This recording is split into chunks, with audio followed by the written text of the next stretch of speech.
நீங்க ஒரு வாடகை குடுக்குறீங்க. அதாவது உங்களுக்கு முன்னாடி நீங்க ஒரு வீட்டுக்கு போறீங்க, வாடகைக்கு போறீங்க அப்டின்னா, அட்வான்ஸ் குடுப்பீங்க. அட்வான்ஸ் வந்து எவ்வளோ கேட்பாங்க? மேக்ஸிமம் அவங்க இஷ்டத்துக்கு அவங்க பாட்டுக்கு சொல்லுவாங்கல்ல. ஸோ அந்த மாரிலாம் எதுவும் சொல்லக்கூடாது. நீங்க ஒரு வீட்டுக்கு வாடகைக்கு போறீங்கன்னா, அட்வான்ஸ் வந்து எவ்வளோ வாங்கணும் அப்டின்னு பார்த்தீங்கன்னா, இஷ்டத்துக்கு வாங்கக்கூடாது. அதாவது நீங்க வாங்குற அட்வான்ஸ் எவ்வளோ இருக்கணும்னா, 2 மாசத்துடைய அட்வான்ஸ் மட்டும் அதாவது 2 மாசத்துடைய வாடகை மட்டும் தான் நீங்க வாங்குற மாரி இருக்கும். இதே நீங்க வீட்டா வாடகைக்கு இல்லாம ஒரு வணிகம் சம்மந்தமா வந்து ஒரு ரூமையோ, ஒரு வீட்டையோ வந்து வாடகைக்கு எடுக்குறீங்க அப்டின்னா, அதுக்கு வந்து 6 மாசத்துடைய வாடகைய வந்து நீங்க முன்பணமா கட்டுனா போதும் அப்படிங்கிறத வந்து சொல்லியிருக்காங்க. அதுக்கு மேல வந்து எச்சா வாங்கக்கூடாது. அப்படி வாங்குனீங்கன்னா, உங்க மேல கேஸ் போடுறதுக்கான வாய்ப்புகள் அதிகமா இருக்கு.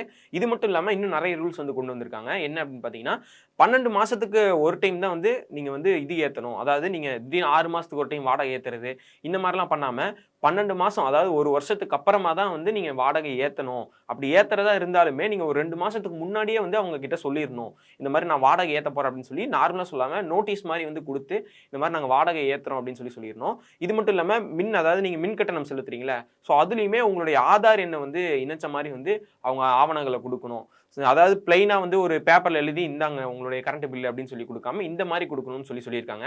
ஏதாவது நீங்க தேவையில்லாத விஷயங்கள் ஏதாவது பண்றதா இருந்தோ, இல்ல வேற ஏதாவது ஒரு அவங்க ஓனருக்கு உண்மையாலுமே புடிக்காம நீங்க தவறான விஷயங்கள் ஏதோ ஒண்ணு பண்றீங்க அப்படிங்கிற காரணத்தினால உங்கள வீட்ட விட்டு காலி செய்ற விஷயமா இல்லாம, வேற ஏதோ நீங்க உங்க மேல பொறாமைப்பட்டோ, இல்ல நீங்க ஏதோ செட் ஆக மாட்றீங்க, காசு அதிகமா தர மாட்றீங்க அப்படின்னு தேவையில்லாத ஒரு விஷயங்களுக்காக உங்கள வீட காலி பண்ண சொல்றாங்க அப்படின்னா, அது வந்து நீங்க அப்படி பண்றதுக்கு அவங்களுக்கு ரைட்ஸே கிடையாது. நீங்க வாடகை குடுத்து இருந்தாலுமே, அவங்க ஓனரா இருந்தாலுமே, சரியான ரீசன் இருந்தா மட்டும் தான் வந்து வீட்ட காலி பண்ண சொல்ல முடியும் அப்படிங்கிற ஒரு விஷயமே வந்து இதுல இருக்கு. இன்னொரு விஷயம் என்ன அப்படின்னு பார்த்தீங்கன்னா, உங்களுடைய பழுது பார்க்குற அந்த வீட்டுக்குள்ள வந்து ஏதாவது சுவிட்ச் பாக்ஸ் உடைஞ்சிருக்கு, இல்ல மேல சீலிங்ல வந்து தண்ணி ஒழுகுது, அப்புறம் வந்து ஃபேன் சுத்த மாட்டேங்குது, ஃபேன்ல ஏதோ கோளாறு ஆயிடுச்சு, கரண்ட் சரியா வரமாட்டேங்குது. இந்த மாரி நெறைய ஏதாவது விஷயங்கள்லாம் இருந்ததுன்னா, அதையுமே அவங்க ஒரு 30 நாளுக்குள்ள வந்து சரி பண்ணி குடுக்கணும் அப்படிங்கிற ஒரு ரூல்ஸுமே வந்து வந்திருக்கு.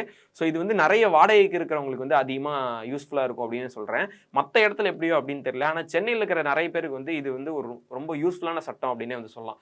ஸோ இந்த விஷயத்த பத்தி உங்களுடைய ஒப்பீனியன் என்ன அப்படிங்கிறத கீழ வந்து கமெண்ட்ஸ்ல சொல்லுங்க.